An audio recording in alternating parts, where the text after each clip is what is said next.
So most players waste hours of their time because they fail to use these basic campaign tips. Even when I first started, I was completely overwhelmed. There were materials to farm, dozens of weapons to acquire, so many different items that I didn't even know what their effects did, and honestly too many systems to keep track of in order to stay relevant against enemy power creep. This is the type of guide I wish I had when I first started. So here it is, a simple guide for the normal mode campaign of the First Descendant. So first off, you really can't go wrong with any choice for your starting Descendant. So you could choose Lepik, who's basically an all-around offensive type, who specializes in fire abilities. You could go with Viessa, who specializes in ice abilities. She's probably the fastest of the 3 characters that you can start out with, and she's also really good at mob control. Or you could choose to go with Ajax, who is a tank type character. He's meant to be in the supportive role, but there's not really much of a support role in this type of game so far, at least. So basically he's just super tanky, likes to get in against the mobs, use his AoE abilities, and he's got barriers to keep him alive. Ajax is the character that I started out with. To me, he felt more like the Titans from Destiny 2, which is a game that I come from. So he was my choice, but honestly, pick any of the 3. And another reason why I say it doesn't really matter who you start out with, because early on in the game, maybe 30 minutes or so, you're going to be able to acquire Bunny, who's an electric type Descendant, and she's super mobile, maybe the most mobile character in the game so far, and she does AoE attacks like no other. Once you have the right combination of weapons and modules, you're going to feel unstoppable. When you're starting off, you really just want to put on any weapon that you pick up, as long as it increases your DPS numbers from the one you currently have. So for instance, if I had a launcher like this one right here, which is a level 48, and then I happen to pick up another weapon such as, let's just say this shotgun in a blink. And as you can tell, all these green numbers mean that the DPS will go up as soon as I switch over to this weapon. So go ahead and switch over. That's all you really need to do early on. But once you get about 3 or 4 hours into the game, you'll be able to acquire your first ultimate weapon, which will be Thunder Cage. And you should definitely put this on because it'll carry you throughout the rest of the normal mode campaign.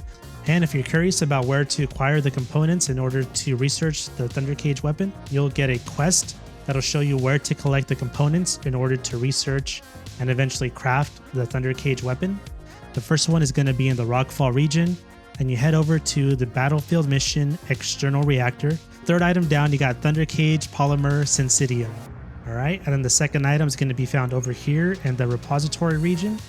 You go over to battlefield mission Kuiper Mine. Oh boy, I feel like this is going to be another one of those words where everyone in the comments just roasts me, like when I said pugilist when I was making my D2 video. But anyways, third item down, Thunder Cage Synthetic Fiber. This one's a 20% chance to drop, so you may have to run this multiple times, but it's a very quick mission, so no issues there. So the third component will be found over here in the restricted zone. You head over to battlefield mission High Power Jammer, and as you can tell there, the third item down, Thunder Cage Nanotube. Again, 20% chance to drop. And last but not least, the fourth item will be found over in Ironworks. You head over to the battlefield mission Logistics Facility, and third item down, Thunder Cage Blueprint. Again, 20% drop. So once you have all 4 of these components, you're going to want to head over here and speak to Anais. Go to Research Request. Thunder Cage will pop up for you right here, but in my case, you go here to Thunder Cage, and once you have all 4 of these components ready, you just got to pay 100,000 gold coins, which really isn't anything at that point in the game. It's going to take about 4 hours of time in order to craft the weapon. So while you wait, just go ahead and either take a break if you want or progress the rest of the game. Alright, so besides Thunder Cage, the other weapon I highly recommend is going to be Tamer, which is a machine gun.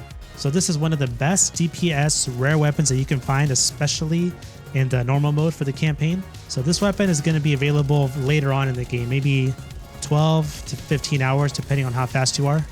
This is once you unlock the Agna Desert. You want to head over here to the Remnant region, and you're going to be looking for this mission, Abandoned Reconstruction Site. And if you scroll down here, you can see that the last item on the bottom, Tamer, general rounds, acquisition chance 50%. So that's the machine gun that we're trying to target. And 50% chance, so you may get it on your first try, it may take you a few, but it won't take very long at all. So we've covered 2 out of the 3 slots for your weapons. The third one I'm going to get to a little bit later because it goes more into when we talk about reactors. So speaking of reactors, let's head on over here. And pretty much there's 2 main things you want to consider, at least this early on in the game when it comes to reactors. One is that you want the reactor type to match the attribute of your Descendant. And if you're not sure what kind of attribute your Descendant is, you can always just head on over here, Descendant. And as you can see here, for the first ability, non-attribute singular, non-attribute dimension, non-attribute dimension, non-attribute singular.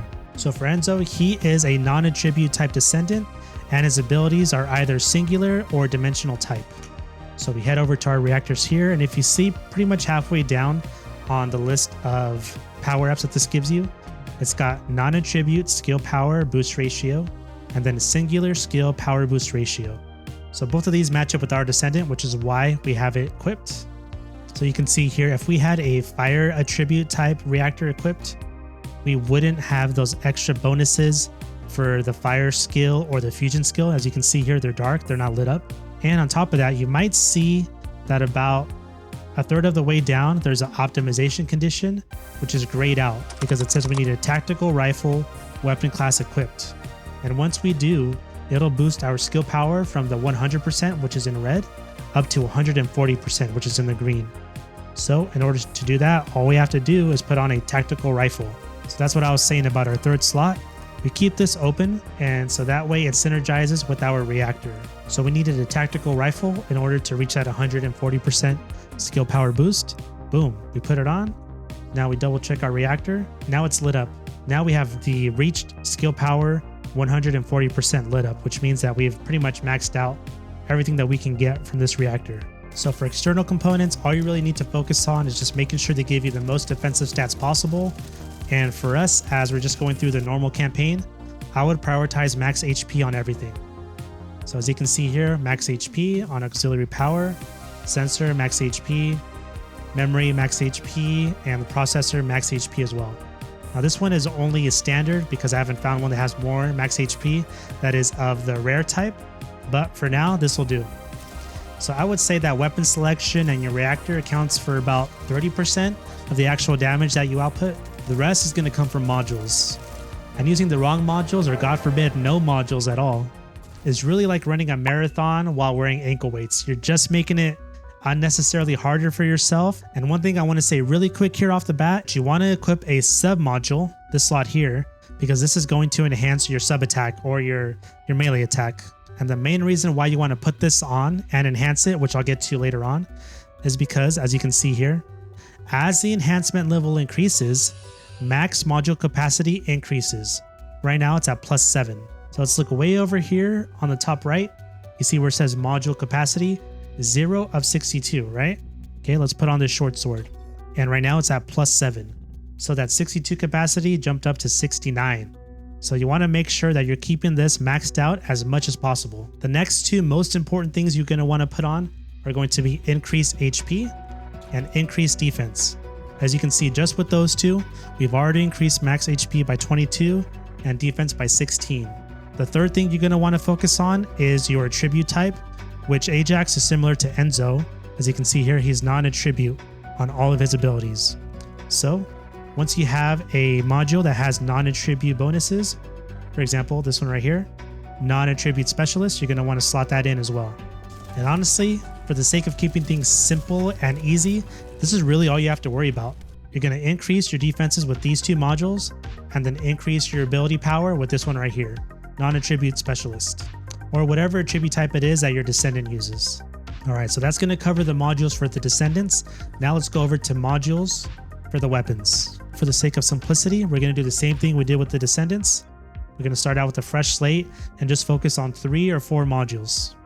So the number one module you want to start out with is Rifling Reinforcement, and that's because this gives you a flat 12% boost to your firearm attack. Okay, after that, you're going to want Better Insight. So this one provides a bonus to your critical hit rate. Unfortunately, I don't have one right now. That's a basic. This one has already been boosted several times, but I believe it's going to be a 12% boost, just like Rifling Reinforcement is, or it might be an 8% boost, such as some other ones like Fire Rate or Recycling Genius. All right, now thirdly, we want to put in Better Concentration, and that's because this is going to increase our critical hit damage. So now we have more crits, and each crit is going to be doing even more damage. So for basic weapon mods, these 3 are fantastic, and if I were to add in a 4th, I would go with Recycling Genius. And that's because this gives us a boost to our reload time modifier, which basically decreases the amount of time it takes for us to reload our weapons. Neglecting weapon upgrades is the easiest way to hit a wall in terms of your progression. So in case you don't know where to upgrade your weapons, you're going to want to head right over here to the workbench. You're going to want to go to weapon level transmission. And for example, let's say I wanted to upgrade my thunder cage. So I would click on thunder cage here. And then as you can tell, this is a level 45 weapon. So as long as I find something that's level 46 or above, for example, 46, this would give me a 102 bonus to my DPS. But if we go up to level 50, which is the highest weapon that I'm currently not equipped with, this gives me a 528 boost to my attack. And as you can tell, it uses the same type of material, precision phase exchanger, and it only costs one of those. So let's go ahead and upgrade this now. Boom. Definitely should have done that to the level 50 weapon, but hey, what are you going to do? Let's just move on. So you might be wondering, where do you get these precision phase exchangers? Well, let me show you. So we come back over here, just like we did when we were crafting the thunder cage. We talked to Ananias, research request. So head on over down to the bottom, enhancement material. Now, if you remember, the material we just used was called the precision phase exchanger. That would be this one right here. We would click on it, and as long as you have enough liquid metal, you'll be able to craft one of these. Let's go ahead and do a research request right now. It's going to take 5 minutes, but if you didn't have enough, that's because you don't have enough liquid metal. And luckily for us, if we press F, if you're on PC, it'll show you the acquisition info. Go ahead and press F. So there are a couple of quests that will give you this liquid metal material. But once you complete those, the only other way you're going to be able to collect it is by dismantling standard weapons or rare weapons. So let me just show you what that looks like. So before I do that, let me just go over the phase exchanger real quick, because this is the material you're going to use to upgrade your rare and standard weapons. Mostly just rare, you don't want to upgrade standards. But same thing here. If you don't have enough super alloy in this case, you're just going to acquire it the same way. You're going to dismantle standard weapons or rare weapons for a chance of super alloy to drop. So let's go ahead and do that now.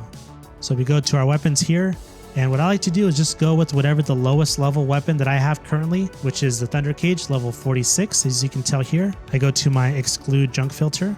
I'm telling my filter anything that's a rare or higher weapon with a level of 47 or higher, we want to exclude as junk. So everything lower than this can be junk, but these parameters here are excluded. So we hit apply. And then according down here, for PC at least, we hit shift to designate all as junk.